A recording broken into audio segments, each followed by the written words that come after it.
So with the recent dual banner, I managed to get Eula, a character I've been wanting for so long, and so I've been playing her for a while now and wanted to make this video detailing a guide for Eula. So to start, we have weapons. So for the 5 stars, let's start with her best in slot, the Song of Broken Pines. So like most weapons released with the character, this weapon is amazing. On Eula, not only does it have the highest attack out of the claymores, but it also possesses a physical damage bonus, which is huge on Eula, as she is in fact a physical damage dealer, and so any bonuses to it is extremely useful. The passive is also extremely useful. Now this weapon is currently available, and so if you have some extra primo gems left over, then try and grab it, it is so good. Other notable 5 stars include the Wolf's Gravestone, which gives a ton of attack, which is really good on Eula, as well as the passive giving again more attack, but it still lags a bit behind the Song of Broken Pines. For the 4 stars, the first that comes to mind is the Snow Tomb Star Silver. Gives a decent amount of attack with a physical damage bonus, which is really good. Other notable 4 stars include the Black Cliff Slasher, which gives an amazing crit damage main stat, and so if you have any of these weapons, then definitely give them a try. Now then, we move on to our artifacts. So the best artifacts for Eula is the Pale Flame set. So this set can be obtained from the Ridge Watch domain and is absolutely amazing on Eula, as not only does it offer a 25% increase in physical damage, which is great, the passive will further increase the physical damage bonus and give you more attack, as long as you keep using her elemental skill, which is 100% possible with Eula's low cooldown on her skill. You could also run a 2-piece Pale Flame and a 2-piece Bloodstain set, which gives you a permanent 50% physical damage increase. However, you miss out on an attack bonus the Pale Flame set will give you, and so in terms of which one's better,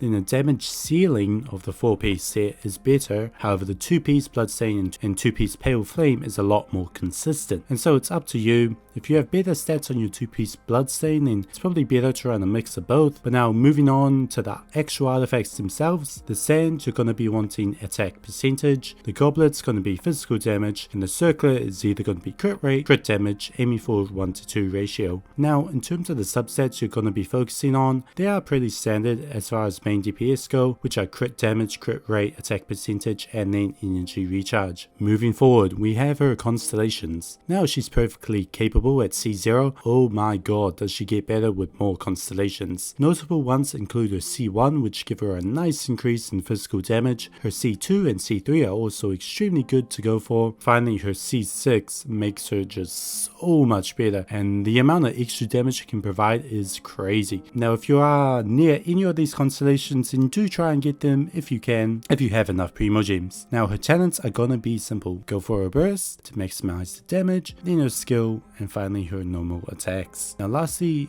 we have her teams. So Eula is actually quite flexible in the team she fits into, as she only really needs herself to deal good damage, as most of her damage is in fact gonna be coming from her attacking rather than reactions, for example. However, that doesn't mean all reactions are bad, as Super Contact is super good on someone like Eula, as it will shred the enemy's physical resistance, allowing our Eula to deal much more damage. And so the first team that I've been loving to run is a Eula Raiden official Diona comp. So this comp has it all. Raiden for her amazing sub DPS capabilities, as well as she'll be able to provide Eula with the ever important Super Contact reaction. Fischl, who acts as another sort of sub DPS but also as a battery for Eula, as well as a second electro character, you will gain access to the electro resonance, which can help a bit with Eula's burst. And finally Diona, who will act as your support and has access to both a shield and a heal. Now you could put Bennett here instead of Diona as a support, but the problem with that is even though his healing is crazy good, it does mean that he may unintentionally cause Eula to proc overloaded due to his pyro element, which is not good, as well as the fact he doesn't possess a shield. Now this team overall is the best, but it definitely can be adjusted. One way is that if you're finding you don't really need a second electro character, i.e. Fischl, as you don't find yourself starved of energy, definitely swap her out with someone, maybe perhaps a Geo character or even a Nemo unit like Kazuha, for example, for more utility in the battlefield, or Venti, for example. But again, the main thing that you always want in a Eula team is an electro character, so as long as you have that, then the remaining team members can be pretty much anything. And so that is my Eula guide. She is an amazing character capable of outputting some of the highest DPS DPS in the game with her attacks and having one of the highest damaging bursts in the game. It's no wonder that news of a rerun got everyone hyped, and so if you are looking for your next cryo character or just character in general, then give Eula a try. You won't be disappointed. But as always, I hope you enjoyed this video